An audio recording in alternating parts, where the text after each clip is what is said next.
नमस्ते दोस्तों। जैसा कि मैंने आपसे वादा किया था कि नीट को लेकर मतलब मेडिकल एंट्रेंस एग्ज़ाम को लेकर जो सारा विवाद इस समय देश में चल रहा है उसके बारे में मैं आपको फेसबुक लाइव के जरिए जो भी जानकारी उपलब्ध है, जो इस समय जो भी अवेलेबल इन्फॉर्मेशन है वो अब मैं आपको दूंगा और आपकी राय भी इस बारे में जानना चाहूँगा। भारत में मेडिकल एंट्रेंस एग्ज़ाम नीट को लेकर इस समय अगर आप देखेंगे तो तमाम तरह के विवाद चल रहे हैं। जैसे national commission of backward classes, जिन्होंने एक बाकायदा चिट्ठी लिखी है केंद्र सरकार को और स्वास्थ्य मंत्रालय को कि आपको ओबीसी रिजर्वेशन इसमें लागू करना चाहिए। इसी तरह से कांग्रेस की प्रमुख नेता सोनिया गांधी ने केंद्र सरकार को लिखा है कि ओबीसी रिजर्वेशन लागू होना चाहिए। इसमें आरजेडी के तेजस्वी यादव ने भी केंद्र सरकार को कहा है कि ओबीसी रिजर्वेशन लागू होना चाहिए और केंद्र सरकार खुद भी सुप्रीम कोर्ट में ये कह चुकी है कि ओबीसी रिजर्वेशन इसमें लागू होना चाहिए। ये सारा डेवलपमेंट आपको मालूम है, सारा कुछ अखबारों में काफ़ी कुछ छप चुका है। जैसे आज भी तमिलनाडु के का एक प्रतिनिधिमंडल शिक्षा मंत्री धर्मेंद्र प्रधान से दिल्ली में अब से थोड़ी देर पहले, लगभग 4 घंटे पहले, उन्होंने मुलाकात करके ये कहा है कि जो नीट है, जो एडमिशन का प्रोसेस है पूरा मेडिकल एंट्रेंस का, उसको स्थगित किया जाए और तमिलनाडु को इसमें से बाहर किया जाए। तो आप समझ रहे हैं कि इस समय देश में इसको लेकर कितना सारा विवाद मचा हुआ है। तो इस बारे में मैं आपसे करीब कोशिश करूंगा कि आधे घंटे का एक छोटा सा वक्तव्य मैं आप लोगों के सामने रखूंगा। एक रिक्वेस्ट जो मैंने कल भी किया था और बहुत अच्छा रहा कि कल लगभग 4,500 लोगों ने वीडियो को शेयर किया।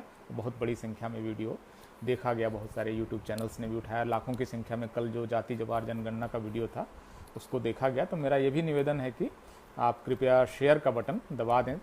जो वीडियो आपके लिए ज़रूरी है, आप देख रहे हैं तो इसका मतलब आप महत्वपूर्ण मान रहे हैं, तो मेरा ये रिक्वेस्ट है कि आप शेयर का बटन दबा दें ताकि आपके मित्र भी इस वीडियो को देख सकें। तो भारत में जो पूरा मेडिकल एजुकेशन है, इसकी थोड़ी सी हिस्ट्री मैं आपको बताना चाहता हूँ। और जो हिस्ट्री के स्टूडेंट्स हैं उनको ये पता होगा, लेकिन बाकी जो हिस्ट्री के स्टूडेंट्स नहीं हैं उनको मैं बता दूं कि भारत में मेडिकल एजुकेशन कैसे शुरू हुआ, कैसे इवॉल्व हुआ और आज जो नीट को लेकर जो विवाद चल रहा है उसका इससे कैसे संबंध है। तो भारत में पहला मेडिकल कॉलेज 1835 में ईस्ट इंडिया कंपनी का, जिस समय भारत के काफ़ी बड़े हिस्से में उनका दबदबा था, उस समय कलकत्ता में कलकत्ता मेडिकल कॉलेज या बंगाल मेडिकल कॉलेज नाम से भारत में पहला मेडिकल कॉलेज खुलता है 1835 में। विलियम बेंटिक उस समय गवर्नर जनरल थे और उन्होंने एक प्रोक्लेमेशन लाकर ये आदेश दिया कि एक मेडिकल कॉलेज खोला जाए और इस तरह भारत में मेडिकल कॉलेज और मेडिकल एजुकेशन की हिस्ट्री शुरू होती है। तो ये वहाँ पर 1835 में ये मेडिकल कॉलेज खुलता है और 1 जून 1835 में वहाँ क्लासेस शुरू हो जाती हैं। तो क्योंकि वो मेडिकल कॉलेज है और मॉडर्न एजुकेशन उसमें कलकत्ता यूनिवर्सिटी के साथ वो मेडिकल कॉलेज अटैच्ड था, तो कलकत्ता मेडिकल कॉलेज भारत का पहला मेडिकल कॉलेज खुलता है प्राइवेट बिल्डिंग में। उसमें उसके पास अपनी बिल्डिंग नहीं थी और अगले 6 महीने तक वहाँ पढ़ाई नहीं हो पाती है। अब आप पूछेंगे कि मेडिकल कॉलेज खुल गया, प्रिंसिपल और टीचर्स, 3 ब्रिटिश टीचर्स उसमें आ गए, 3 इंडियन डेमोन्स्ट्रेटर्स उसमें आ गए, मधुसूदन गुप्ता, नवकृष्ण गुप्ता और रामेश्वर अवस्थी, 3 डेमोन्स्ट्रेटर आ गए, स्टाफ आ गया, इक्विपमेंट्स आ गए, लेकिन पढ़ाई नहीं शुरू हो पाई। अब आप पूछेंगे पढ़ाई क्यों नहीं शुरू हो पाई? भाई मेडिकल कॉलेज खुल गया, स्टूडेंट्स भी आ गए, पढ़ाई शुरू होनी चाहिए। तो पढ़ाई इसलिए नहीं शुरू हो पा रही थी क्योंकि जो मेडिकल की पढ़ाई है इसके लिए सबसे पहले ह्यूमन बॉडी को जानना जरूरी है और इसके लिए डेड बॉडी को चीरफाड़ करना पड़ता है, उसको समझना पड़ता है, उसको अलग अलग हिस्से को चीरफाड़ करके वो देखना पड़ता है कि कहाँ क्या है। तो ह्यूमन एनाटॉमी एक तरह से पहला पेपर उस समय, और शायद अभी भी बहुत सारे मेडिकल कॉलेजेज में ह्यूमन एनाटॉमी जो है पहले पेपर के तौर पर पढ़ना था। अब चूंकि ब्रिटिश लोगों का मेडिकल कॉलेज था और ब्रिटिश या मुगल या उससे पहले के भी मुस्लिम शासक अगर आप देखेंगे तो भारतीय सोसाइटी का जो सबसे आगे बढ़ा हुआ, जो इलीट, जो कास्ट के हिसाब से अपर कास्ट, उन्हीं का इनके साथ लेना देना संबंध होता है। तो सारे स्टूडेंट जो आए वो हिंदू अपर कास्ट फैमिलीज से आए, कोई मिस्टर सेन, कोई मिस्टर बैनर्जी, इस तरह के स्टूडेंट्स आए अब वो उनका शास्त्र जो है वो इस बात की इजाज़त नहीं देता है कि आप डेड बॉडी को छुएं। तो 6 महीने तक वहाँ पढ़ाई नहीं हो पाई, क्योंकि डेड बॉडीज तो छू नहीं सकते हैं, क्योंकि अगर डेड बॉडी छू देंगे तो जाति चली जाएगी, फिर आप एक तरह से आपको फिर समाज के अंदर आप सर्वाइव कैसे करेंगे। तो इस वजह से कलकत्ता मेडिकल कॉलेज में 10 जनवरी 1936 तक मेडिकल की पढ़ाई नहीं शुरू हो पाई, मतलब 6 महीने से ज़्यादा समय तक मेडिकल की पढ़ाई नहीं शुरू हो पाई। आखिर में मधुसूदन गुप्ता नाम के जो डेमोन्स्ट्रेटर थे, जो वहाँ जिनका एडमिशन भी हुआ था पढ़ाई के लिए, उन्होंने पहली डेड बॉडीज को टच करने का फैसला किया। इससे पहले बहुत बवाल हो चुका था, क्योंकि वो विद्यार्थी अपने घरों में जाके कह रहे थे कि हमें डेड बॉडी छूने के लिए कह रहे हैं। तो वहाँ पर जो स्टूडेंट्स हैं उनके माँ बाप आके कलकत्ता मेडिकल कॉलेज के गेट पर प्रोटेस्ट करने लगे कि आप हम लोगों का धर्म भ्रष्ट करना चाहते हैं, हम ये काम नहीं करेंगे, कतई नहीं करेंगे। तो इस बीच में मधुसूदन गुप्ता के पापा इसके लिए तैयार हुए और बहुत साहस के साथ अपने हाथ में वो कैंची और चीरा और चाकू लेकर, स्कैल्पल लेकर डायसेक्शन के लिए गए, और साथ में प्रोफेसर H.H. गुडेव, वो प्रोफेसर थे, वो उनके साथ साथ गए। और पूरा सारा कुछ लोग देख रहे थे उस तमाशे को कि ये मेडिकल की पढ़ाई करने के लिए डेड बॉडी को चीरा लगाएगा। और कहा जाता है, मैं आपको एक research paper mister Shankar Nath का है, उसमें बताता हूँ, ये कहा गया popular hearsay prevails that in response to the first day of human dead body dissection to make that day memorable, a gun was fired from the Fort Williams Calcutta. तो कलकत्ता में जो अंग्रेजों का किला था, वहाँ से एक बाकायदा तोप दागी गई कि भारत में पहली बार मेडिकल एजुकेशन की पढ़ाई शुरू हो गई है, और अब मतलब डेड बॉडीज को चीरा लगाया जा रहा है, जिसका मतलब भारत में अब डॉक्टर्स बनने जाएंगे। हालांकि बाद में हिस्टोरियन है राजा विनय कृष्ण देव, उन्होंने लिखा है, it is said that a gun was fired from the rampart of Fort Williams, but it was not correct because whole event of the first day dissection was kept secret. And why that was kept secret? For the fear of Samajpatis in the perspective story of gunfire does not suit at all. तो जो समाजपति हैं, जो समाज के प्रभावशाली लोग हैं, उनसे बच के बहुत छुप छुपा के ये पूरा डायसेक्शन हुआ था। तो अब आप इस बात को समझिए कि जो इंडियन सोशल क्लास, जो कास्ट डेड बॉडी छू नहीं सकता है, अब पढ़ाई होनी है तो आगे चलकर आपको पेशाब भी छूना पड़ेगा, पखाना भी छूना पड़ेगा, खखार भी छूनी पड़ेगी, वीर्य भी छूना पड़ेगा, पैथोलॉजी भी पढ़नी होगी, आपको हो सकता है कि पाइल्स का ऑपरेशन भी करना पड़े, मतलब सब कुछ करना पड़ेगा, वो जिसके लिए धर्मशास्त्र इजाज़त नहीं देता है। आप ये सब नहीं कर सकते हैं। इस आप डेड बॉडीज, पड़ी हुई डेड बॉडीज कैसे छुएंगे? इससे तो धर्म नष्ट हो जाता है। आप किसी और की का पैखाना छुएंगे, मतलब टट्टी छुएंगे, ये कैसे पॉसिबल है? हिंदू धर्मशास्त्र के हिसाब से पॉसिबल नहीं है। तो ये एक्चुअली जो मेडिकल का प्रोफेशन है, जिसमें आपको टच करना है तमाम लोगों को, जो रजस्वला औरत है, स्त्री है, वो अगर आपके पास मरीज अगर आएगी तो उसको भी आपको टच करना है। भाई आप नहीं छू सकते हैं ना, रिलीजन के स्क्रिप्चर्स के हिसाब से तो टच नहीं कर सकते हैं। तो टच करने का इनका एक जो था ये करना पड़ा इनको। और इस वजह से मेडिकल प्रोफेशन जो भारत में इवॉल्व हुआ, तो जब पावर और पैसा आ जाता है तो रिलीजन अपना कलर चेंज करता है, कास्ट अपना कलर चेंज करता है। मैं आपको एक उदाहरण बताता हूँ। 1960s या 70s तक भारतीय फिल्मों में हीरोइन कौन थी, कौन नाच रही थी? आप देखेंगे सारी डांसर, सारी हीरोइनें वो थी जो आमतौर पर जिनके बारे में कहा जाता है कि उनका संदिग्ध जन्म हुआ था, जैसे वेश्याओं की बेटियां, नाचने वालों की बेटियां, उस परिवारों के लोग, पारसी, एंग्लो इंडियंस, इस तरह की आपको सारी हीरोइनें मिलेंगी। आप उस समय का आप हिस्ट्री देखिए। फिर जब पैसा आ जाता है पोस्ट 70s और 80s में, तो आप देखिए फिर माधुरी दीक्षित, फिर आपको अनुष्का शर्मा, उससे पहले हेमा मालिनी, और फिर वो सारा कुछ आप देखेंगे। उस चेंज को आप देख सकते हैं, इस चेंज को आप फील कर सकते हैं। तो यही हुआ जब मेडिकल प्रोफेशन, जब तक पैसे का नहीं था तब अलग तरह के लोग वैद्य थे, और पैसा आते ही अलग तरह के लोग वैद्य हो गए। तो उसी समय से अगर आप देखेंगे तो मेडिकल प्रोफेशन में एक हिंदू अपर कास्ट का डोमिनेशन जो है, वर्चस्व है, ये कायम है।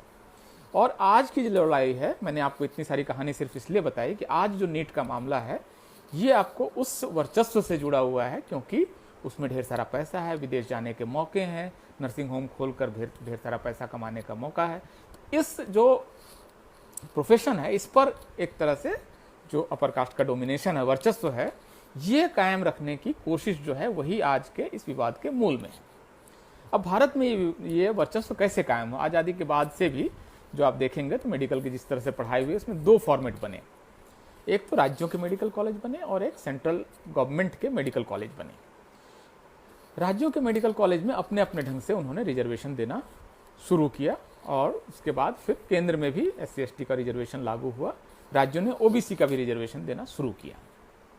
ये सारी कहानी इसी तरह से चलती गई, लेकिन एक चीज़ इसके बाद बदल जाती है, और वो चीज़ क्या बदलती है कि 1984 में सुप्रीम कोर्ट का एक Pradeep Jain versus union of India case में ये एक सुप्रीम कोर्ट का फैसला आता है कि सारी राज्य सरकारें अपनी 50% सीटें, 50% सीटें केंद्र सरकार को दे देंगी और केंद्र सरकार उसमें अपनी परीक्षा कराएगी। ऑल इंडिया PMT, जो भी हमारे यहाँ इस डिस्कशन को वरिष्ठ लोग सुन रहे हैं उनको पता होगा, ऑल इंडिया PMT एक परीक्षा होती थी जिसमें कि केंद्र सरकार उस परीक्षा को कराती थी और वहाँ से फिर राज्यों में स्टूडेंट्स भेजे जाते थे। तो 50% सीटें राज्यों से केंद्र सरकार ने अपने पास ले ली। ये 1984 का किस्सा है, 22 जून 1984। और केस जिनको जो लोग देखना चाहते हैं डिटेल, उनके लिए मैं आपको केस बता दूं। सुप्रीम कोर्ट का केस है 1984, प्रदीप जैन सुप्रा, अगर आप देखेंगे तो मिल जाएगा, जो पढ़ सकता है कोई भी इस केस को। तो इसके बाद क्या हुआ कि एक ऑल इंडिया एग्जाम शुरू हुआ और राज्यों के 50% सीटें उठा ली गई। अब उसमें उन्होंने ना SC का कोटा दिया, ना ST का कोटा दिया, OBC का तो सवाल ही नहीं उठता है। तो उस समय ये कोई कोटा नहीं था।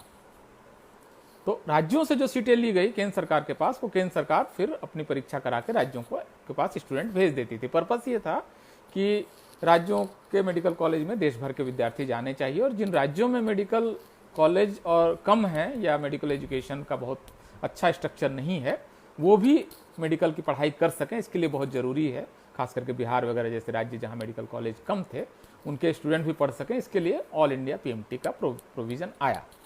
मुझे लगता है कि यहाँ तक मैं अपनी बात को बहुत स्पष्ट रूप से कह चुका हूँ। मेरी बातचीत अभी तक 2 हिस्से में है। पहले हिस्से में मैंने आपको बताया कि भारत में मेडिकल प्रोफेशन की हिस्ट्री किस तरह से शुरू होती है, पहला मेडिकल कॉलेज, पहला डाइसेक्शन, पहला चीरा लगाना वगैरह वगैरह, और उनका upper caste domination in the field of medical science, ये आपको मैंने पहले बताया। और इसके बाद के हिस्से में आज़ादी के बाद का किस्सा है। तो 1984 आते आते सेंट्रल गवर्नमेंट ने काफ़ी कुछ अपने हाथ में ले लिया। SC/ST का भी रिजर्वेशन नहीं है, तो SC/ST के विद्यार्थी चले गए सुप्रीम कोर्ट, और सुप्रीम कोर्ट में Abhaynath versus union of India का केस में 31 जनवरी 2007 का एक जजमेंट आता है, और उसमें ये बताया जाता है कि SC/ST का जो ऑल इंडिया कोटा है, इसमें SC/ST को रिजर्वेशन देना पड़ेगा। तो 2007 31 जनवरी के बाद उस साल जो भी आपको AIPMT होती है, उसमें SC/ST का रिजर्वेशन आ जाता है। लेकिन यहाँ पर भी अभी OBC रिजर्वेशन की कोई चर्चा नहीं है। और आप ध्यान रखिए कि ये पीरियड कौन सा है, 2007 का पीरियड है। इससे ठीक पहले क्या हो चुका है, 2006 में जो मंडल कमीशन की एक और सिफारिश के आधार पर अर्जुन सिंह, जो उस समय मनमोहन सिंह की सरकार में शिक्षा मंत्री थे, वो OBC का रिजर्वेशन सेंट्रल इंस्टीट्यूशंस में लागू कर चुके थे। तो सेंट्रल इंस्टीट्यूशंस में OBC रिजर्वेशन तो लागू हो गया, लेकिन जो राज्यों को आप कोटा भेज रहे हैं, जो स्टूडेंट्स भेज रहे हैं, उसमें OBC का कोटा लागू नहीं हुआ। अब आप इसको समझिए कि पूरा मामला क्या है। अगर टोटल नंबर ऑफ, जो अगर आप देखें, मेरे पास इस समय ब्लैक बोर्ड या वाइट बोर्ड नहीं है, तो मैं कोशिश करता हूं कि इसमें आपको ड्रॉ करके समझाऊं कि टोटल सीट्स आपको, अगर मैं ये ड्रॉ करूं, ये है, तो इसमें से राज्यों के मेडिकल कॉलेज और केंद्र के मेडिकल कॉलेज, केंद्र के मेडिकल कॉलेज जो है, इसमें SC/ST OBC तीनों का रिजर्वेशन लागू है। अब राज्यों का जो मेडिकल कॉलेज है, इसमें जो ये अपनी 15% UG की सीट, मतलब MBBS की सीट, और 50% PG की सीट सेंट्रल पूल में दे देते हैं सेंट्रल गवर्नमेंट को। अब सेंट्रल गवर्नमेंट यहाँ से जब राज्यों को कैंडिडेट भेज रही है, तो यहाँ पर वो OBC को रिजर्वेशन नहीं दे रही है। आपको इस तरह से समझना होगा कि ये किस तरह से हुआ है। अब देखिए, मैं आपको अब थोड़ा सा इस साल अभी जो नीट का जो रिजर्वेशन और सारा कुछ जो नोटिफिकेशन आया है, उस नोटिफिकेशन को आपको दिखाता हूँ। ये नोटिफिकेशन है, इसमें इसको कुछ लोग चाहें तो, बहुत सारे लोगों के पास ये ऑलरेडी होगा, इसका स्क्रीनशॉट काफ़ी घूम रहा है। इसमें आपको दिखेगा कि किस तरह से ऑल इंडिया कोटा में रिजर्वेशन लागू होना है। आप रिवर्स में देख पा रहे होंगे, लेकिन ये आप निकाल सकते हैं। नीट नोटिफिकेशन 2021 अगर आप गूगल पे सर्च करेंगे तो आपको इस साल का भारत सरकार का नीट का नोटिफिकेशन मिल जाएगा। और मैंने पहले भी रिक्वेस्ट किया कि कुछ लोग इसको निकाल के रख लें तो वो देख सकते हैं। बहुत सारे लोग, बहुत सारे मित्र, काफ़ी लोग जुड़ गए हैं, तो मेरा रिक्वेस्ट एक बार फिर से कि आप इसको अगर शेयर कर लें तो आपके और आपके भी दोस्तों तक ये बात पहुंचेगी। तो नीट का जो इस साल का नोटिफिकेशन है वो क्या कहता है कि ऑल इंडिया कोटा में रिजर्वेशन कैसे लागू होगा। इसका फर्स्ट पॉइंट है कि एससी में 15% रिजर्वेशन लागू होगा, एसटी में 7.5% रिजर्वेशन लागू होगा, जो फिजिकली चैलेंज हैं उसमें 5% इन सारी कैटेगरीज में बांटकर एक हॉरिजेंटल रिजर्वेशन लागू होगा, और ओबीसी नॉन क्रीमी लेयर में 27% रिजर्वेशन लागू होगा only in national institutes, central universities. इस बात को आप समझिए कि ये क्या मामला है कि ओबीसी का रिजर्वेशन जो ऑल इंडिया सीट्स राज्यों से ली गई हैं उसमें लागू होगा, लेकिन सिर्फ नेशनल इंस्टीट्यूट्स और सेंट्रल यूनिवर्सिटी। जैसे अगर यूपी के मामले में देखें तो यूपी अपनी 1400 सीटों में से 700 सीट अगर पीजी की सेंट्रल पूल में देता है, 50% पीजी की सीटें, तो वो 700 सीटें जब लौट के राज्यों में आएंगी, इन राज्यों के मेडिकल कॉलेजेस में आएंगी, तो राज्यों के मेडिकल कॉलेज में ओबीसी का कोई कैंडिडेट नहीं आएगा। इसका मतलब हुआ कि इफेक्टिवली जो यूपी में रिजर्वेशन लागू हो रहा है ओबीसी का, वो 27% नहीं, उसका आधा ही लागू हो रहा है। तो ये अब इसी के नीचे फिर एक नोट लगाया है कि जो केंद्र सरकार का नोटिफिकेशन है, इसमें आप देखिए कि इसके बाद एक नोट है लिखा हुआ है। ये नोट आप पढ़ सकते हैं, जिसमें कि ये आपका इसके बाद नोट है। तो नोट ये है, वो ये कह रहा है कि मद्रास हाई कोर्ट ने wide order dated 27/7/2020 in writ petition number 8324 of 2020 directed that a committee comprising the representative of DGHS, Government of Tamil Nadu, Medical Council of India and Dental Council of India would be constituted to do what? To set the term of implementation of OBC reservation in all India quota। तो भारत सरकार ये कह रही है कि Madras high court ने हमें आदेश दिया है कि ओबीसी कोटा कैसे लागू करें, इसके लिए आप एक कमेटी बनाएं। अब केंद्र सरकार ने एक ओबीसी कोटा लागू करने के लिए कमेटी बना दी, और कमेटी बनने के बाद आदेश तो ये था कि लागू करें, और सरकार के पास एक रिपोर्ट आ गई कि लागू करना है। अब केंद्र सरकार यहाँ पर एक खेल कर जाती है। खेल क्या है कि इसके बाद वो ओबीसी कोटा लागू करने की जगह उस कमेटी की रिपोर्ट को जाकर सुप्रीम कोर्ट को सौंप देती है कि आप ये देखिए, हमारी रिपोर्ट आ गई है। सुप्रीम कोर्ट को कहा गया कि आप 2015 से आपके यहाँ एक केस चल रहा है, सलोनी कुमारी केस, जो ओबीसी की लड़की है और ओबीसी का रिजर्वेशन मांग रही है। आप 6 साल से इस केस की सुनवाई कर रहे हैं, इसी केस के साथ आप इस रिपोर्ट को की भी सुनवाई कर दीजिए। अब जो केस 6 साल से चल रहा है उसमें केंद्र सरकार ने उस केस के साथ इस रिपोर्ट को नत्थी कर दिया, और आखिर में क्या कहा, मैं यूजीसी का नोटिफिकेशन पढ़ रहा हूं। Therefore the reservation to OBC candidates in state surrendered seats under all India quota from the academic session 21-22 shall be subject to the outcome of the case pending before the Honorable Supreme Court in writ petition number 596 of 2015। ये सलोनी कुमारी case. तो सलोनी कुमारी case का जब तक फैसला नहीं होगा तब तक ओबीसी रिजर्वेशन नहीं दिया जा सकता, ये केंद्र सरकार कह के निकल गई। अभी केंद्र सरकार अगर चाहती कि इसको लागू करना है तो बहुत आसानी से इसको अभी लागू कर देती, और उस पर सुप्रीम कोर्ट अगर स्टे देता तो देख लेती। दूसरा इनके पास उपाय था कि एक ऑर्डिनेंस ले आते और उसको लागू कर देते, जरूरत पड़ता तो एक कॉन्स्टिट्यूशन अमेंड कर लेते। ईडब्ल्यूएस में अगर आप बगैर किसी डाटा के ईडब्ल्यूएस का आरक्षण आप 48 घंटे में लागू कर सकते हैं, तो भारत की आधी से ज़्यादा आबादी जिस सोशल ग्रुप की है, ओबीसी की 70 करोड़ से ज़्यादा लोग हैं, उनके लिए आप एक ऑर्डिनेंस क्यों नहीं ला सकते हैं? तो सरकार ने यहाँ पर बेईमानी कर दी, और बहुत दिलचस्प ये है कि ये बेईमानी करने का जो मतलब जजमान बैठे इस यज्ञ में, वो ओबीसी का जजमान बैठाया गया, धर्मेंद्र प्रधान को शिक्षा मंत्री बनाकर उनसे ये नोटिफिकेशन जारी कराया गया। तो ये खेल हो गया है आपके साथ। तो मेडिकल का प्रोफेशन, जिसमें आज की तारीख में इतना पावर है, इतना पैसा है, इतनी समृद्धि है, विदेश जाने के मौके हैं, उस प्रोफेशन में ओबीसी कम से कम आए, इसके लिए let me discuss it again, right. So देखिए, पूरा मैं आपको बता रहा हूं कि क्या फॉर्मूला था। आज़ादी के बाद का ही शुरू करते हैं, उससे पहले का छोड़ देते हैं। भारत में मेडिकल की पढ़ाई कैसे होगी, इसका फॉर्मूला ये बना कि राज्यों के भी मेडिकल कॉलेज होंगे और केंद्र सरकार के भी मेडिकल कॉलेज होंगे, और उसमें से MBBS और फिर MD MS वगैरह जो भी होता है वो सब बनेंगे। ये फॉर्मूला है कि राज्यों का भी होगा और केंद्र का भी होगा। तो राज्य के मेडिकल कॉलेज अपने नियम से, अपने एंट्रेंस से अपने यहाँ स्टूडेंट की भर्ती करते थे, और केंद्र सरकार के मेडिकल कॉलेज में केंद्र सरकार की अपनी परीक्षा होती थी। ये सिस्टम 1984 तक चलता रहा। 1984 में क्या होता है कि केंद्र सरकार प्रदीप जैन केस में ये फैसला करती है सुप्रीम कोर्ट कि 50% जो राज्यों के मेडिकल कॉलेज की सीटें हैं, 50% सीटें वो राज्यों की ये केंद्र सरकार को दे दिए जाएं, राइट। अब इन सीटों के लिए केंद्र सरकार एक परीक्षा कराती है, ऑल इंडिया PMT। उस समय नीट नहीं था। और इसके बाद ये इन सीटों में जो विद्यार्थी आते थे, इसमें इस परीक्षा को किसी भी राज्य का कोई भी विद्यार्थी दे सकता था, और इन विद्यार्थियों को फिर राज्यों के मेडिकल कॉलेज में भेजा जाता था। इसी का विवाद है। इस जो सीटें थी 50% जो राज्यों से ली गई थी, राज्यों के मेडिकल कॉलेज से, इसमें केंद्र सरकार कोई रिजर्वेशन नहीं लागू करती थी।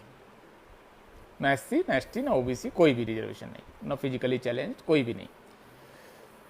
2007 तक यही व्यवस्था कायम रहती है। 2007 में बालाकृष्णन साहब उस समय चीफ जस्टिस थे, संभवतः, या जस्टिस थे, उनकी बेंच ये फैसला देती है अभयनाथ केस में।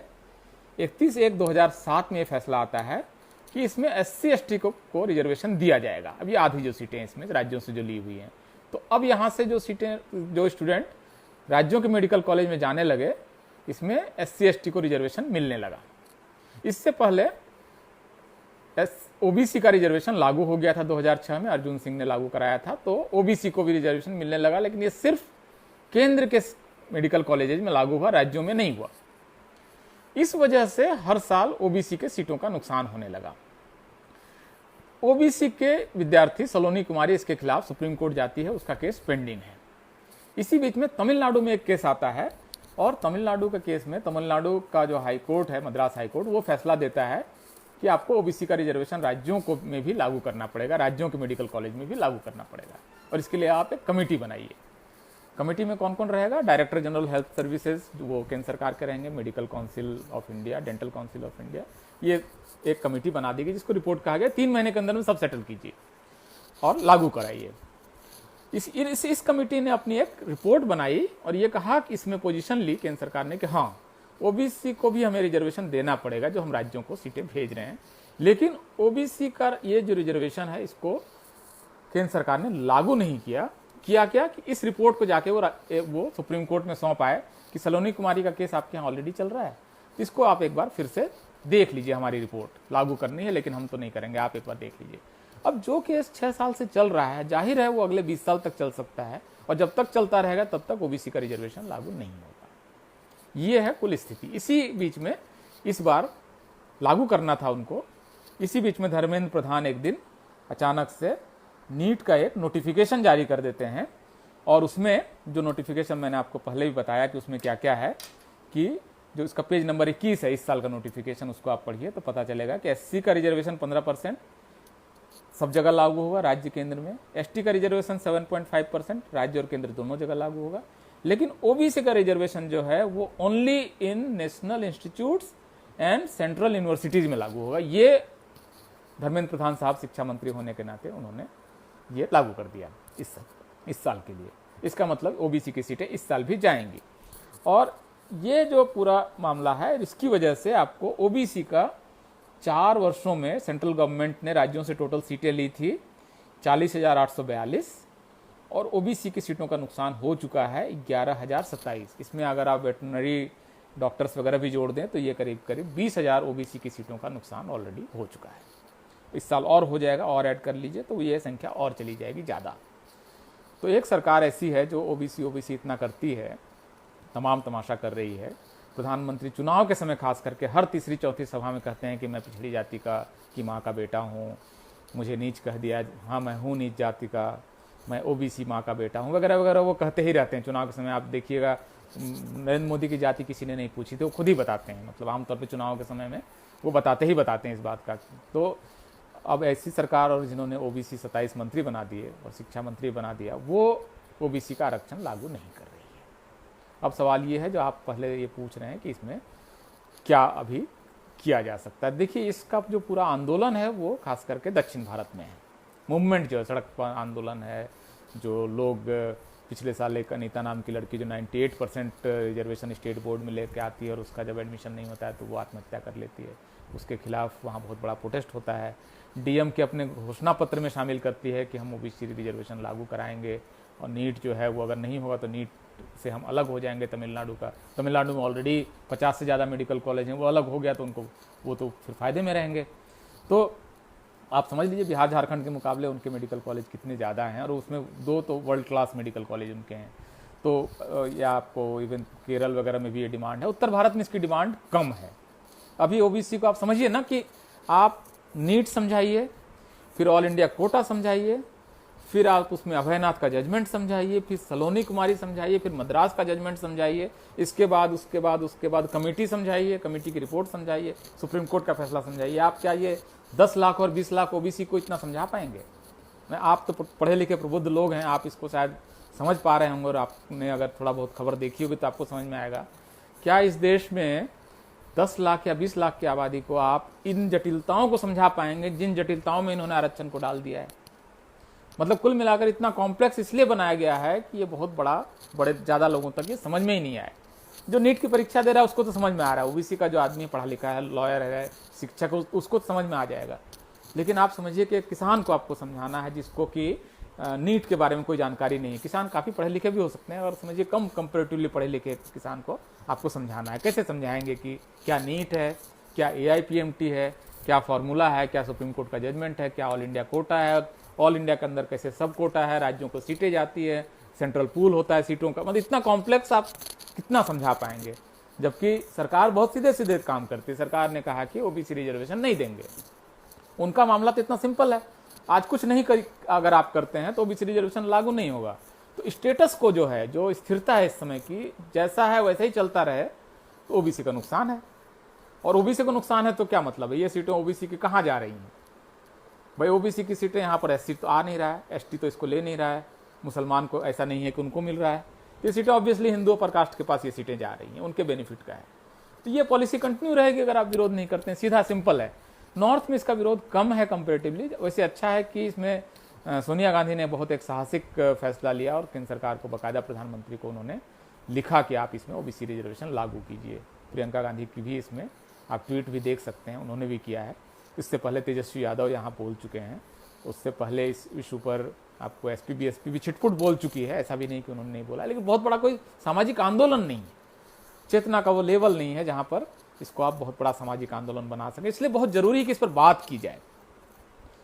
इस पर बहुत बात करने की इसलिए ज़रूरत है क्योंकि बहुत इंपॉर्टेंट प्रोफेशन है, बहुत पावरफुल प्रोफेशन है। बहुत एक डॉक्टर की एक समाज में एक क्या हैसियत है, आप इसको समझ सकते हैं। वो कितने लोगों को इन्फ्लुएंस करता है, कितना पावर बिल्ड करता है। तो इस प्रोफेशन पर जो अपर कास्ट डोमिनेशन है, उसका इस देश को बहुत ज़्यादा फायदा भी नहीं मिलता है। वो या तो विदेश भागने की कोशिश करते हैं या अपना प्राइवेट नर्सिंग होम वगैरह बैठा के या प्राइवेट कॉर्पोरेट हॉस्पिटल में जाने की कोशिश करते हैं। आप जानते हैं कि भारत में जो बेसिक मेडिकल हेल्थ केयर का जो पूरा गवर्नमेंट स्ट्रक्चर है उसमें SC ST OBC के ही डॉक्टर ज़्यादा हैं। उन्होंने ही कोविड में इस देश को संभाला है। जिन डॉक्टर्स ने, वो प्राइवेट हेल्थ केयर सिस्टम नहीं है, उनमें तो कई नर्सिंग होम बंद करके डॉक्टर बैठ गए, कई प्राइवेट क्लिनिक को बंद करके चुपचाप बैठ गए उस दौरान इस देश में कौन डॉक्टर्स थे जो इस देश को संभाल रहे थे? तो वो SC ST OBC के डॉक्टर्स थे।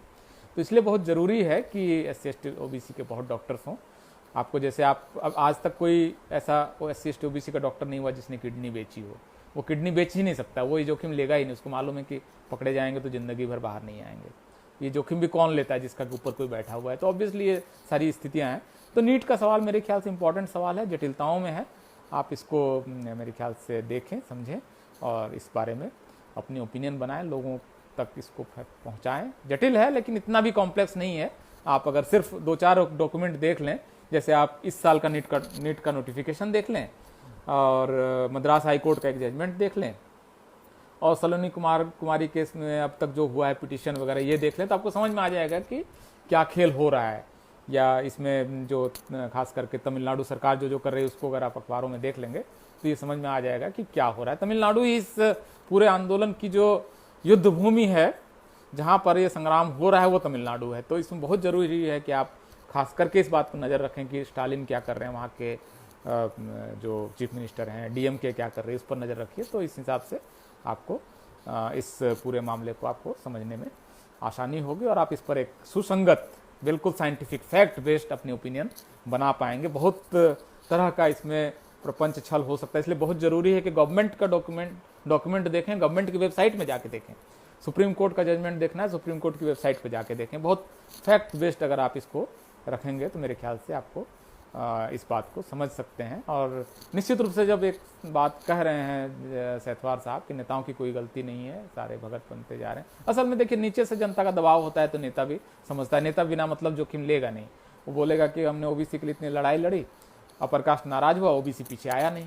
तो ओबीसी नेताओं को आप अपनी लड़ाई आउटसोर्स नहीं कर सकते हैं। नेता भी समझता है, देखता है कि नीचे समाज में कितना करंट है, तब उस करंट पे वो सवार होता है। वो मतलब पानी में कूदने के लिए कोई नेता इस आंदोलन में नहीं आ जाएगा कि मतलब कुछ लोग होते हैं, अब लालू की परंपरा है कि भाई सामाजिक न्याय का सवाल है तो बोलना है, तेजस्वी बोल देंगे, लेकिन आमतौर पर नेता बहुत सोच समझ कर ही इस आंदोलन में आएंगे। बहुत ज़रूरी है कि इस पूरी मुहिम को आप लोग ज़्यादा से ज़्यादा लोगों तक पहुँचाएँ। अगर आपको बात समझ में आ रही है या उसको और समझने की कोशिश करें, और इसको आप अगर वीडियो को शेयर भी कर देंगे तो कल जैसे वीडियो 4000 से ज़्यादा लोगों ने शेयर किया, तो ये लाखों की संख्या में व्यूज़ होते हैं इसके। तो आप भी इसको एक बार देख लें और ज़रूरत अगर उचित समझें तो इसको आप शेयर कर दें। बहुत बहुत शुक्रिया और आभार, आप इतने सारे लोग एक साथ इस जटिल और कॉम्प्लेक्स विषय पर आपने जुड़कर पूरी बात को सुना, इसके लिए मैं आपका बहुत बहुत आभारी हूँ। बहुत बहुत शुक्रिया।